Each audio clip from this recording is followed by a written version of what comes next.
రెండవ బోనము బల్కంపేట్ శ్రీ రేణుక ఎల్లమ్మ తల్లికి ఫస్ట్ బోనం గోల్కొండ జగదాంబిక అమ్మవారికి సమర్పించాము. ఇది రెండవ బోనము బల్కంపేట్ రేణుక ఎల్లమ్మ తల్లికి. అలాగే మూడవ టెంపుల్ జూబ్లీస్ పెద్దమ్మ, నాలుగవ టెంపుల్ వచ్చేసి బెజవాడ కనకదుర్గమ్మ, ఐదవ టెంపుల్ వచ్చేసి ఉజ్జయిని మహంకాళి, ఆరవ టెంపుల్ వచ్చేసి మన చార్మినార్ భాగ్యలక్ష్మీదేవి, ఏడవ టెంపుల్ వచ్చేసి ఇలాంధ్ర సింహవాహిని అండి. అంటే మట్టి కుండల బోనం చేశారు కదా, మీరు బంగారు బోనంలో చేస్తారు. ఇది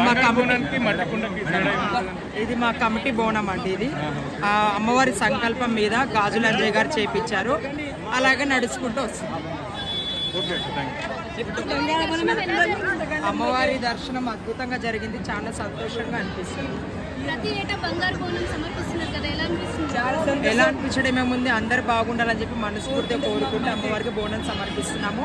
ఇది 7వ సంవత్సరం అమ్మవారికి బంగారు బోనం సమర్పించడము. అలాగే మా ఉమ్మడి దేవాలయం కమిటీ తరపు నుంచి ఇది 2వ బోనం.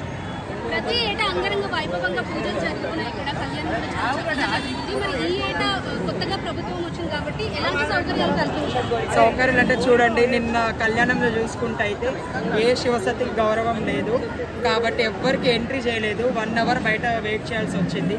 వెహికల్స్ కూడా మాకు ఎంట్రీ చేయనివ్వలేదు. సీనియర్స్ ఉన్న వాళ్ళని గుర్తించి లోపలికి పంపేయాలని చెప్పి గవర్నమెంట్ని కోరుకుంటున్నాము. ఎండోమెంట్ డిపార్ట్మెంట్ కూడా ఏం పట్టించుకోలేదు. చాలా బాధాకరమైన విషయం. లాస్ట్ టైం కూడా ఇలా ఒకటి జరిగింది కదా, సో ఈసారి కూడా అలా జరిగింది? లాస్ట్ టైం జరగలేదు, అంతకుముందు జరిగింది కాబట్టి వాళ్ళు కేర్ తీసుకున్నారు.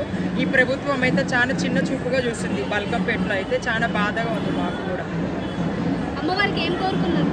అందరూ బాగుండాలని కోరుకుంటున్నాను. అలాగే ఈ ప్రభుత్వంలో మార్పులు రావాలని కోరుకుంటున్నాను. అంటే ఎట్లాంటి మార్పులు?